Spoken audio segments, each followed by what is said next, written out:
Welcome to This Day in His Story, created by American Heritage Worldwide.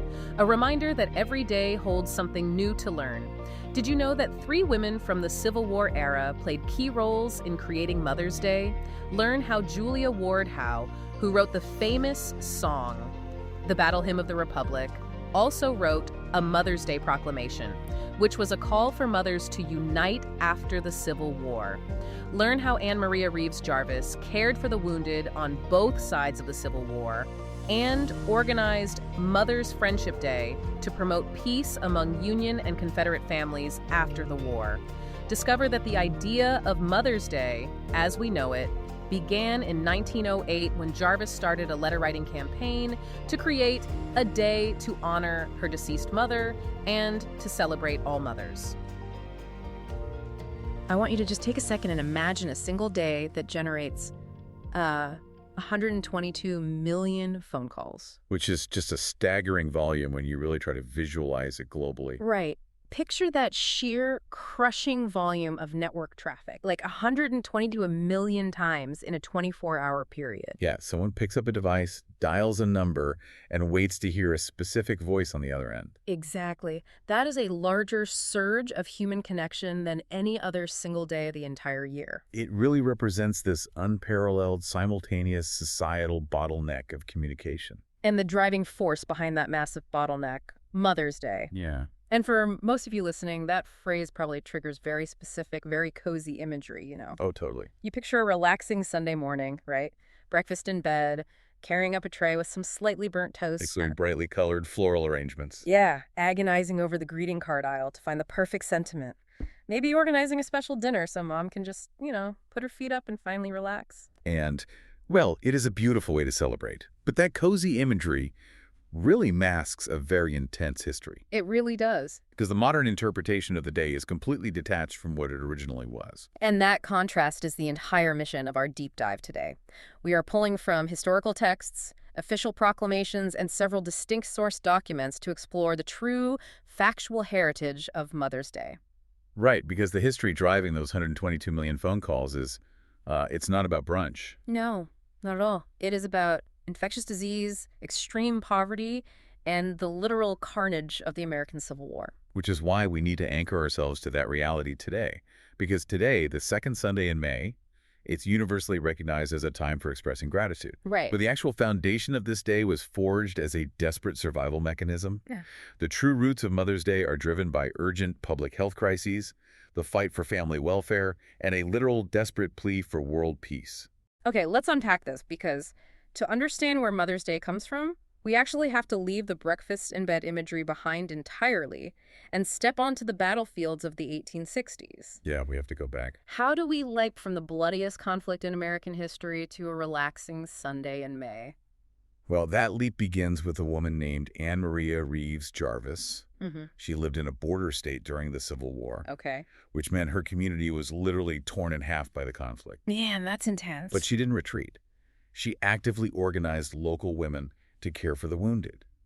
And what is truly remarkable about her efforts, though, is the mandate she gave her volunteers. Which is what? They cared for soldiers on both sides of the conflict. Wait, both sides, like Union and Confederate soldiers lying in the same makeshift hospitals, Yes. being cared for by the same women, that had to be incredibly dangerous, not just physically, but, politically. Oh, it was incredibly risky. Yeah. But Anna Maria saw past the military uniforms to the human beings underneath them.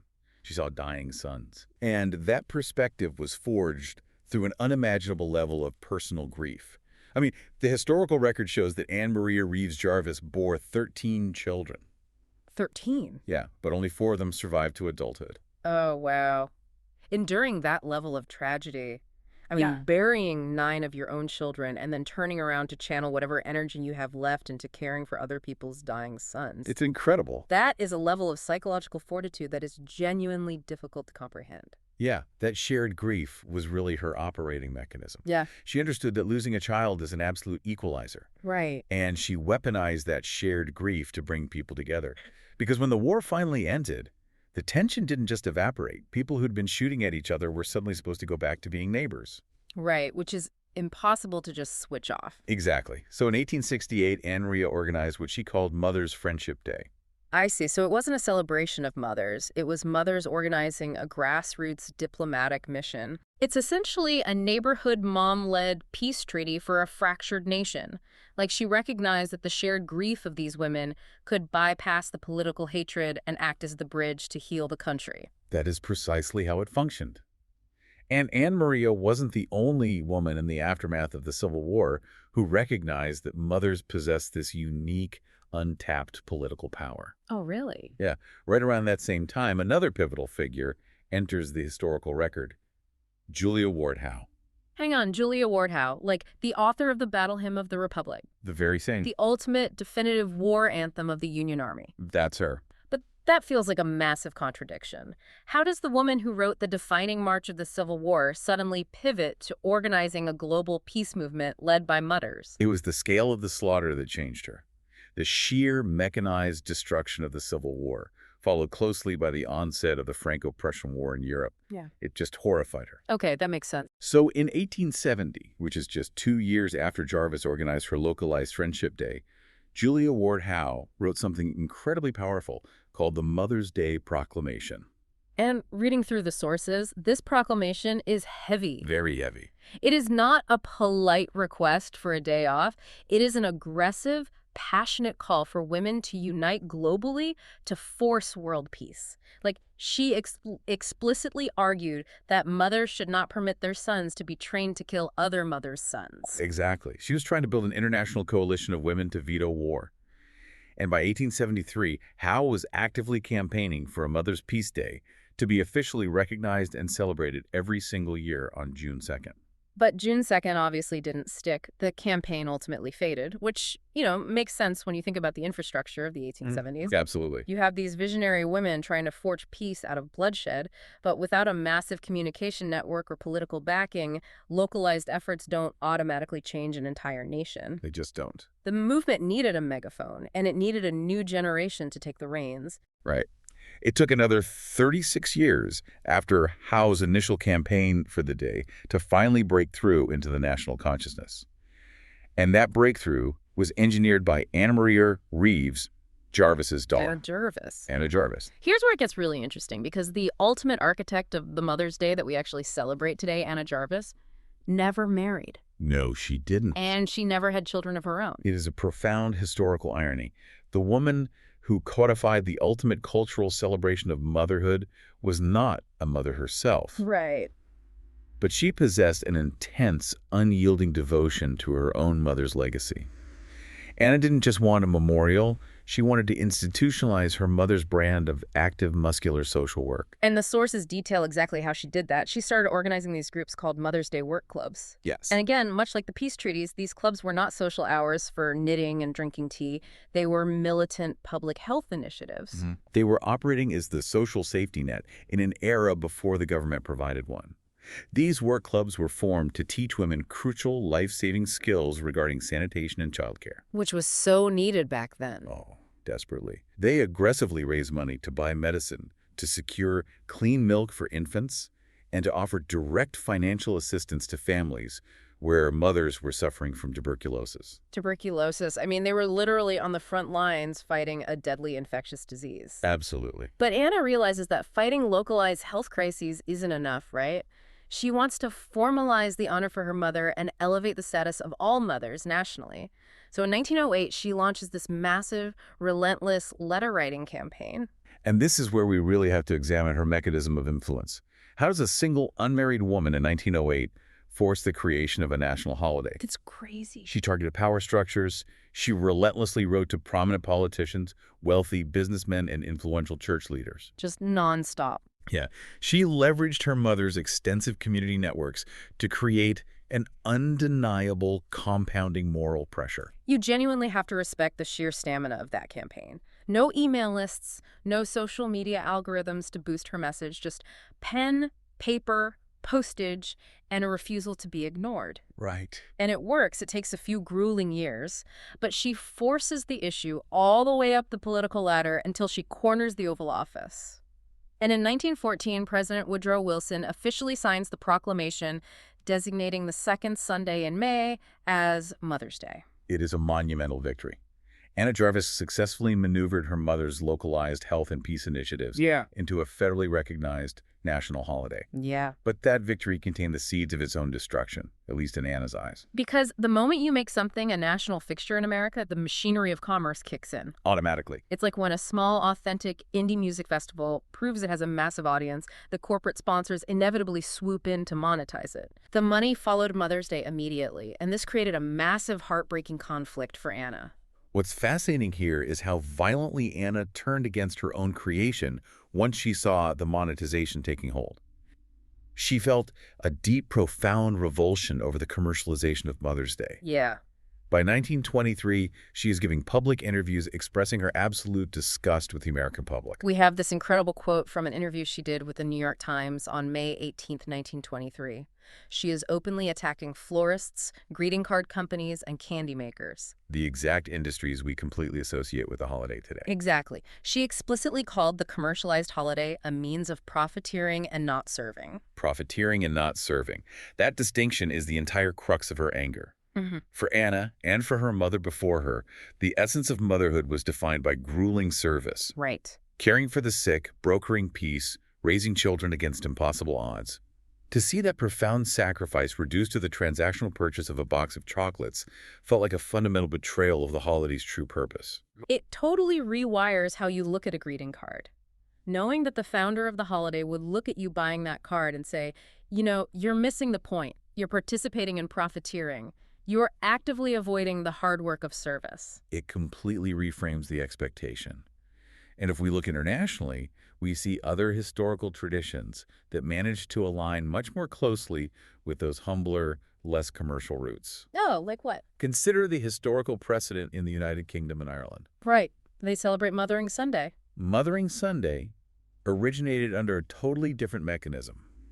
Historically, it began as a designated day for the servant class, often very young people working far away from their families on large estates. Okay. The agrarian and class systems of the time meant they rarely saw their parents.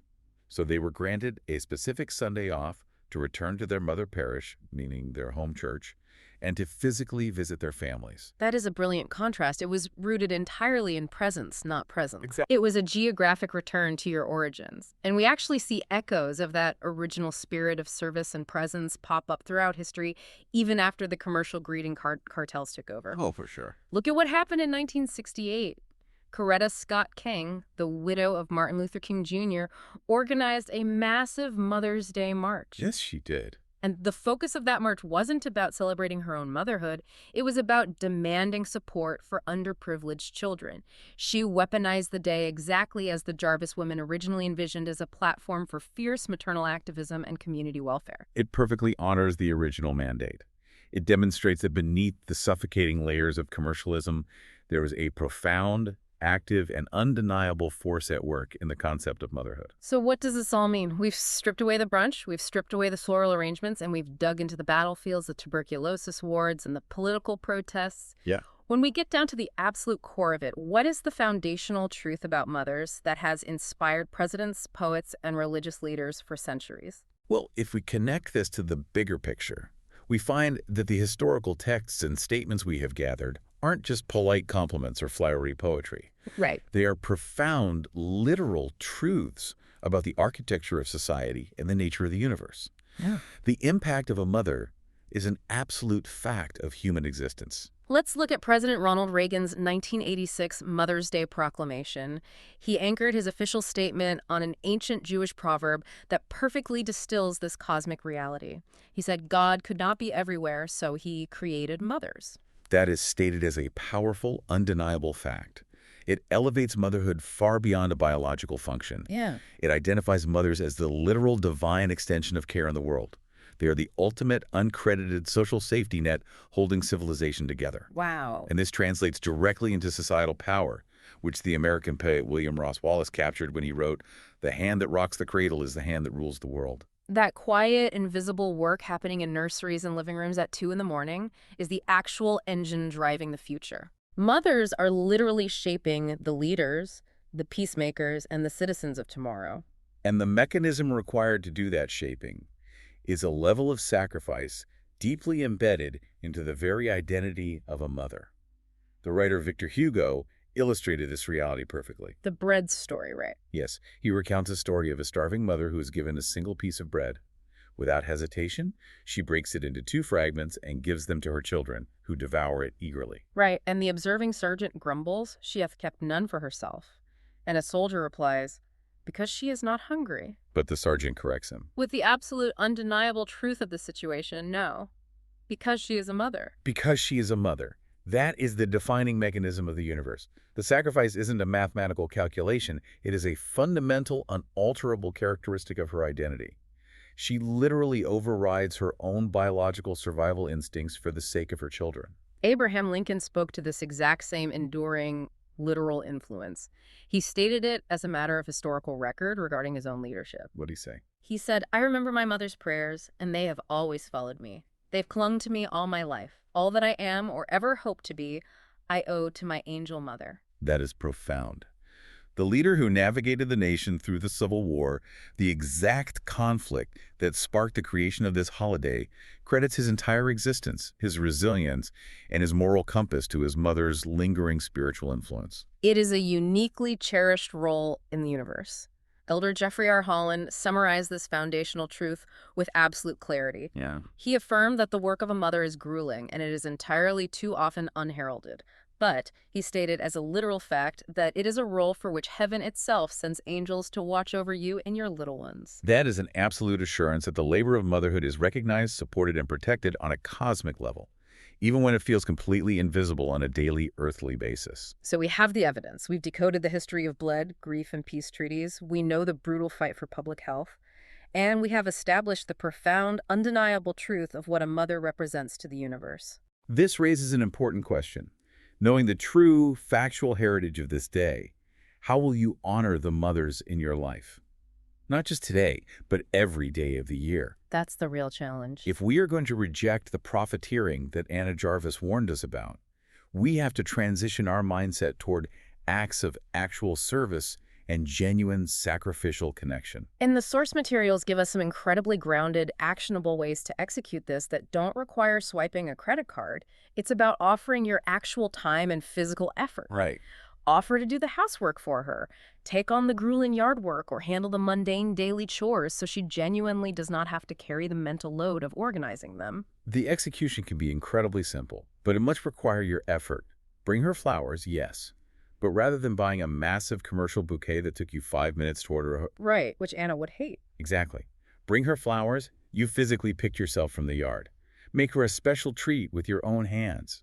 It is the personal sacrifice of time that matters. Spend intentional, undistracted time together. Watch a movie together where she gets total control over the remote. That's a big one. Go for a long walk in the park together and pack a picnic lunch that you prepared to share. It's about being entirely present. You could even learn a fun song to sing to her, or take the time to craft a surprise message card from scratch. Yeah, the medium doesn't matter. What matters is the sincere, uncommercialized expression of your gratitude. Exactly. It is entirely about honoring the spirit of active service that defined the lives of visionary women like Anne Maria Reeves Jarvis and her fiercely devoted daughter. And that actually leaves me with a final provocative thought that I want you to mull over today.